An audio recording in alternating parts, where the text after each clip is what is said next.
Fatou maa raw lu bëri mbaa yaa ngi si jaww. maa ngi sant alhamdulilah. naka tawfeex yi maa ngi nuyu sama naataango yi ma bokkal plateau bi. Malick Chérif Ibou. Fatou Kiné nuyu mbokku téléspectateurs yu télévision Futurs Médias. toujours un plaisir. plaisir partagé cher café presse café court yéen kaay ak la ñu xëyee pàcc bu njëkk bi l'observateur lañ koy dooree à la une mu mel ni politique culture information yi bëri na. lépp ngi ci biir soxna Fatou yi mu mel ni itam xëy na fësal li nga xam ne nag moom moo di grand bal atum 2022 réunion stratégique diggante préfecture bu Paris ak itam mairie bu ville ak itam staff bi nga xam ne nag moom moo yor lépp lu ñeel wàllu organisation bu roi du mbalax moom Youssou Ndour ci jamono yi nga xam ne nag ñu ngi dem amal li nga xam ne moom moo di Bercy fukki fan ak juróom-ñett ci weeru juin wi nga xam ne itam moomee la ñu nekk lépp lu ñeel wàllu organisation boobu les spectacle lépp daañ ko rek gën a fësal ndax itam ci jéego yi nga xam ne ñu ngi koy def moom ñi nga xam ne ñoom ñoo yor wàllu organisation bu Super Étoile lu ni mel mi ngi ci li nga xam ne nag moom moo di page 7 bu l'observateur lépp lu soxal itam scandale wala boog cambriolage bi nga xam ne moom la ñu nemmeeku ca clinique Yaay Khady diwaan bu Louga ca kër Serigne Bara quartier bu ni mel mu mel ni nag enquête wa ma ngay wëy lépp lu soxal nag piste yi nga xam ne itam ñay yëngu ci wàllu yoon warees na ko mën a doxal ñoom ñooñu nag ñu ngi ci yooyu le jéego wax nañu itam ci téeméer ak fanweer wala boog téeméer ak fanweer ak ñeent ci pèlerinage marial bu Popenguine faat yi dégg nañ fa yenn ci yoo xamante ni nag tolluwaayu jamono la te itam ñu daal di ko fa yëkkati ngir askan wi mën a moyu ci mbir mu ni mel mu ñeel ay dànkaafu yoo xamante ni nag daal nañ koy jëmale ci li nga xam ne nag moom moo di askan wi Monseigneur André Guèye ñoom ñëpp nag daal nañuy àddu wax itam li nga xam ne moom moo di seen ak dëgg Yewwi Askan Wi jamono yi nag ku moywul mënees naa dund li nga xam ne itam moom la ñu dundoon weeru mars wi nga xam ne nag moom la ñu weesu kàddu yi ni mel itam moom Alioune Tine jiit bu Afrikajom Center daal na koy yëkkati ci li nga xam ne moom moo di l'observateur ci page 3 wax nañ itam ci yokk wi nga xam ne nag moom la ñu yokk super carburant bi nag ci la jamono daal nañu toftalu ñaar fukk ak la ca topp faat yi mu mel ni itam ci la jamono daal nañuy beddi ñi nga xam ne nag ñoom ñoo di transporteur bi ci yokk wi nga xam ne warees nañ ko mën a yokk paas wi xam nga ne carburant wala boog super carburant bu yokkee rek faaw car rapide yeeg njëgi njaay yi faaw ñu rek ñu soppi doxalin ba ci clando bi enquête dikkaat ba tey ci lépp lu soxal police bu alternance en l'an 2000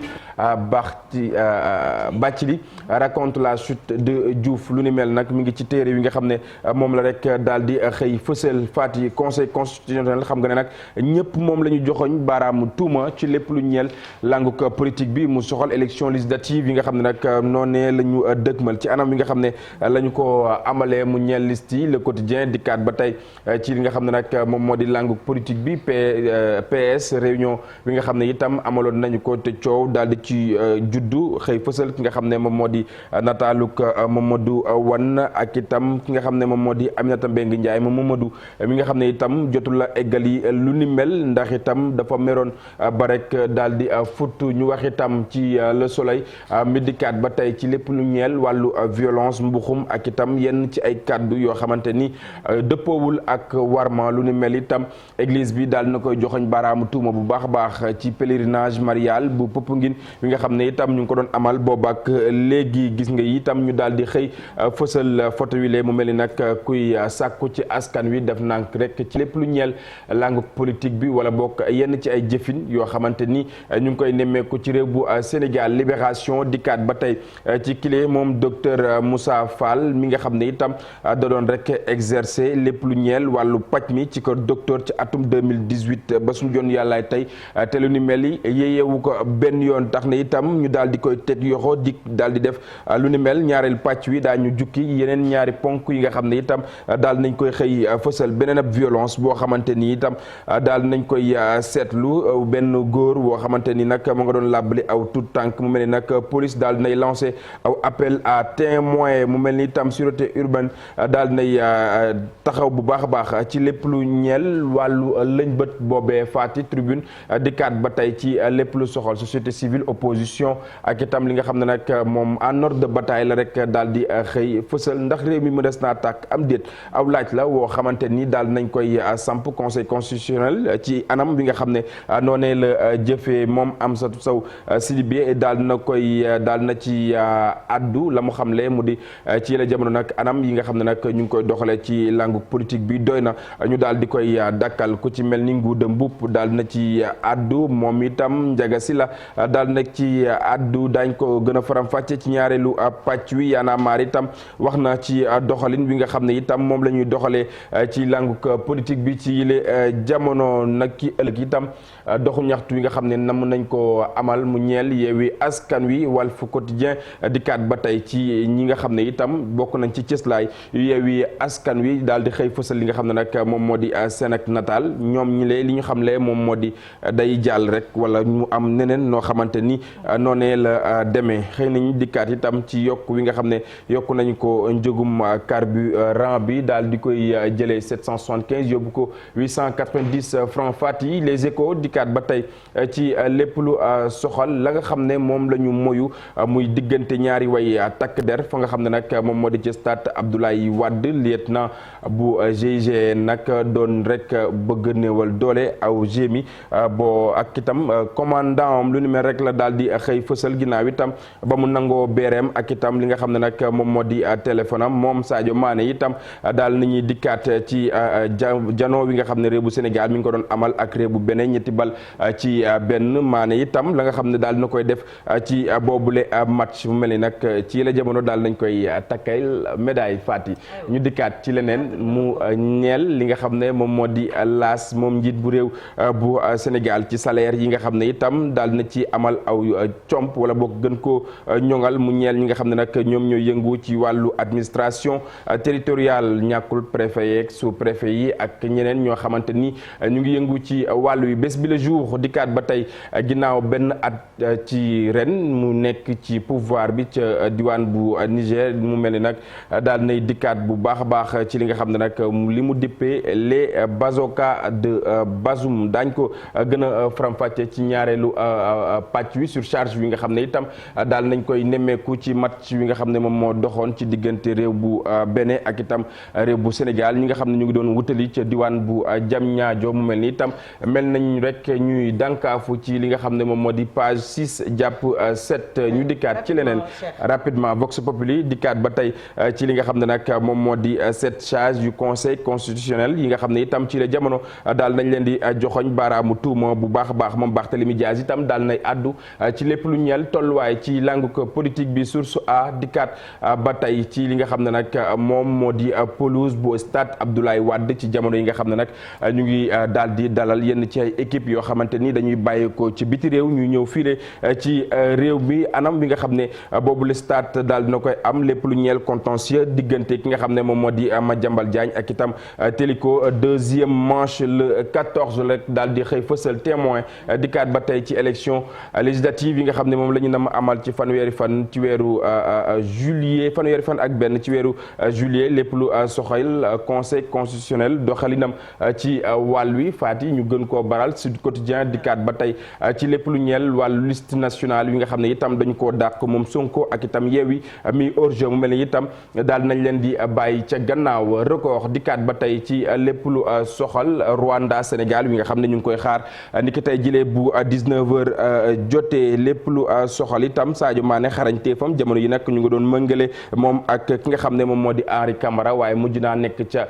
kanam lépp lu soxal Ligue 1 25e ak itam avant dernière journée Casa Sacré Ndiambour rejoint li nga xam ne moom moo di Mbour Petite Côte ci li nga xam ne nag moom moo di Ligue 2 stade dikkaat ba tey ak Sadio Mané wi nga xam ne daal nañ joxoñ jëm ca kaw ci la jamono itam ñuy xaar aw victoire wala bokk ñuy xaar ñu gën a làbbali lépp lu soxal wàllu xarañteef seen ñu diggante ak itam Rwanda ni ki tey ji moom Balla Gaye 2 prend rendez-vous mu mel ni nag jël na rendez-vous léegi lépp leer mu mel ni itam loolu la daal di fësal ci li nga xam ne moom moo di page 5 bu sunu làmb faat yi ñaareelu pàcc bi léegi-léegi ñaareelu pàcc bi ci 8h bu tegalee juróomi simili boor boobu ngay ñëw jërëjëf merci beaucoup Cheikh merci Fatou ñu bàyyi la nga dem jël café noppalu waale en attendant ñu wax ci actu commenté bi Malick Thiandoum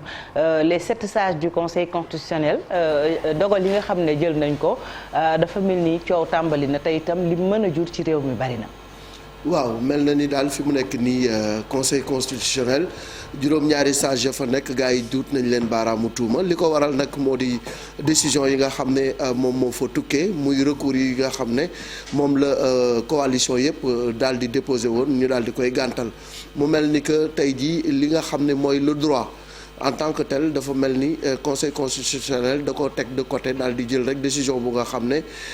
nit ñi ñu bari bokk ci ñi seen xam-xam màcc ci wàllu yoon gis nañu ni conseil constitutionnel waxul le droit parce que nag aussi xam nga loi dafa sew te it le droit est impersonnel la loi elle est impersonnelle elle peut être maanaam mën na nekk lu nga xam ne lu metti lay doon bu dalee ci sa kaw mais bu waree dal rek na dal li nga xam ne moom lañ ci ràññee moo di ni tey jii muy Benno Bokk Yaakaar muy Yewwi Askan Wi kenn warul woon bokk ci élection yi bu fekkoon ne rek wax nañu droit te teg ko ci li nga xam ne moom mooy yoon parce que tey ñoom seenu cuune la ñu wone mooy rek li nga xam ne tey moom la monseigneur wax ci pèlerinage marial bu Popenguine bi ñu koy rafetlu bu baax a baax a baax parce que loolu mu wax da ko waxal ñu bari ndax tey bu ñu demee ba ñi nga xam ne ñoom ñoo yor parti politique yi mënatuñoo defar liste bu jëm ci wàllu élection il y a problème ci lu nga xam ne les règles du jeu sont clairement définies au départ code électoral bi wax na yan anam la ñu war a taxawale liste électorale bu Malick jiitoo na ca faati topp loolu leer na je pense que jarul xam-xam bu bëri jarul njàng mu rëy jarul diplôme ak lijaasa yu rëy loolu lu simple la donc bu ñu demee ba loolu nekk lu compliqué ba nar a indil réew mi fitna ça pose problème mooy li nga xam ne moom la monseigneur wax mooy ñoom war nañoo delluwaat jàngiwaat parce que tey ji ku yee Lamine Koura Gueye maa nga yee Blaise Diagne wala nga yee ñi nga xam ne tey mooy Léopold Sédar Senghor wala kàngam yi nga xam ne ñoom ñoo fi nekkoon démb ak barki démb dinañu jaaxle ci classe politique gu Sénégal gi cuune gi ñu cuune mais conseil constitutionnel wax dëgg yàlla les 7 sages n'ont pas été sages du tout parce que mbir mi bu fekkee ni droit moom moo tax ñu teg la fa ñun sujet de droit on a le droit de se poser des questions sur l'application de la loi et l'application de la loi pose problème ba tax na tey di ñu bëri gisuñu seen bopp ci décision yi nga xam ni conseil constitutionnel jël nañ ko donc li ci des nag mooy askan wi faati dafa mel ni tey dañ ñoo jël rek di ñu manipuler di ñu jël coppet ci biir ndong ci bii ni ko rajax on est entre le marteau de Benno Bokk Yaakaar et l'enclume de Yewwi Askan Wi tey kenn ku nekk ci ñun war nga mën a jël sa ay responsabilités est-ce que ñoom classe politique bi seen ay erreurs ñun ñoo ko war a paye est-ce que ñun ñoo war a am ñàkk fayda gu toll ni ñoom ñi def seen i njombe ñun ñu taxaw di ko xeex loolu mooy laaj bi. laaj la boo xam ne amaana dinañ ci am réponse lu tubaab naan le temps nous édifiera Chérif. dañu dellu ginnaaw Fatick plus de 30 ans en arrière parce que bu leen fàttali sax on est en 2022 conseil constitutionnel 1992 lañ ko fi tegoon. bi ñu jógee ci ay élection 1988 yu tàngoon donc ngir jàmm am koo xamante ni ab juridiction la buñ fi teg ngir mu mën a réguler le jeu politique moo taxoon ñu indi ko fi du rek comme droit pur et dur comme ni ñu ko yaakaaree moo taxoon sax foofu la doon xaar justement le conseil parce que recours yu bari woon na mais bi ci gënoon a xaar mooy bu Yewwi Askan Wi concernant sa liste proportionnelle parti suppléant yi. ak tamit Benno Bokk Yaakaar bi nga xamante ni ñoom liste proportionnelle parti li nga xamante ni mooy suppléant yi fee nga xamante ni mooy majoritaire bi donc mais li ñu gis mooy dinañ dem ci élection boo xamante ni di nga am liste boo xamante ni ay suppléant kese lay am muy kaawu Yewwi Askan Wi donc ñii di titulaires yi dañ leen a éliminer parce que dañu jàpp ni foofu respecté wuñ fa parité boo ñëwee Benno Bokk Yaakaar liste bi dañoo gis ni kon amul ay suppléant donc muy indivisibilité liste boo xamante ni kon ber nañ ko te loolu bu fekkante ni day am. Comme j'ai vu ku mel ni maître Assane Dioma Ndiaye poser ci question te à juste titre parce que est-ce que jaarati na kon nit ñi bu ñu dem ci xeetu élection yi sax di am ay suppléants parce que conseil bi nee na éliminer ko donc muy loo xamante ni processus électoral bu chaotique la alors que c'était bien parti ba naan fi la xewoon 2017 du am 47 listes et cetera oui on aura 8 listes mais c'est plus catastrophique étant donné que dina indi coow ak fitna te lépp loo xamante ni day indi fitna ci réew je pense que ñin dénk ñu war a àtte rawatina conseil constitutionnel seen rôle mooy kon ñu dalal boobu nag moo doon comme ni ko Malick waxee soit dañuy dem jusqu'au bout wala ñu xoolaat jusqu'au bout mooy lan ku respecte loi ñu éliminer la kon muy bennoo ak ñi nga xamante ni mooy Yewwi Askan Wi parce que ñoom ñaari coalition yooyu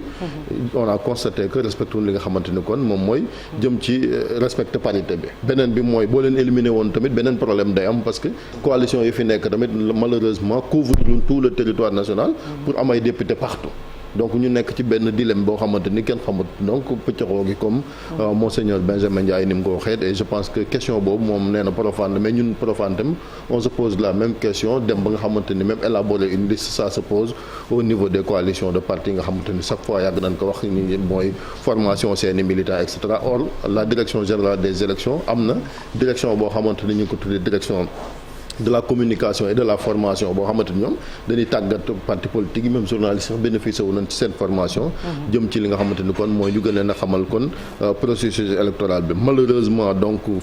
fitna mënu fee ñàkk parce que coalition bi nga xamante ni mooy Yewwi Askan Wi boo xoolee élection locale yu génn ñoo nekkoon deuxième donc bu fekkente ne nee nga bokkoon wala ñu ëpp ci seen i leader duñ bokk ci élection yi on va quand même vers des lendemains yoo xamante ni kenn xamut fan la et puis c'est malheureux pour le Sénégal ñu toog fii ci atum 2022 ba léegi ay coow nar a am ci ay élection locale kii day bokk ak kii du bokk ak te loolu quand même du rôle ñi nga xamante ni kon ñoom ñoo fi nekk ministre de l'intérieur aussi je pense que arrêté bi mu génn même bu fekkente ni c'est un ministre partisan parce que am na fu mu bokk mais conseil bi nag loolu moo doon justement wane ni dans la hiérarchie des normes ku ne xam na ni conseil constitutionnel moom moo sut ñëpp kawe donc mais ay affaire fanden bi nga xam ne dañ ko fi évoqué saa su nekk je pense que ça ne tient pas la route parce que même impact be conséquences yi bokkut fanden bon une petite commune mënoo ko comparer liste boo xamante ni c'est national et puis fin na gëm mën na jur quand même te loolu c'est la cour suprême qui avait pris li nga xamante ni mooy boobee décision mais ku ne xam ne ni conseil constitutionnel moo sut quand même cour suprême ci wàllu yenn dogal yi. N'était-il pas plus sage mu dàq élection yi renvoyer les partis à leurs chères études ñu defaruwaat ñëw ñëpp bokk ci langue gi parce que aussi le principe en démocratie mooy ku bëgg a samp sa ndënd ñu voté ko ci askan bi dugg ci urne yi mbañ gàcce yi ku nekk kala doy nga voté ko mais fi mu nekk nii moom lii buñ ci demee dinañ fa créer problème bu nga xam ne ëllëg dañuy topp c'est ça daf ñuy topp Marcel rapidement plus que yeggali li Malick di wax d'autant plus que opposition bi annoncé woon nañ déjà benn manifestation avant même que rendu bi di am voilà donc vendredi passé lañ ko bëggoon def étant donné que amoon na beneen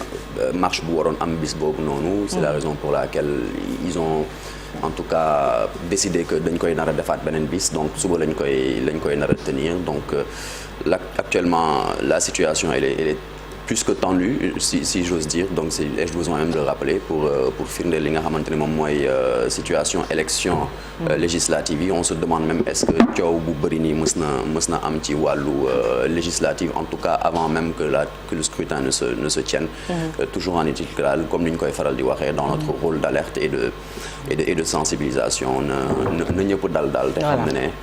réew mi ñun ñëpp a ko bokk. c'est ça merci beaucoup Marcel Farba Maroon Chérif Malick Thiandoum ci actu commenté bi 7h jot na ba tegal ay simili léegi ñu jàll ci leneen muy un jour au Sénégal un jour dans le monde.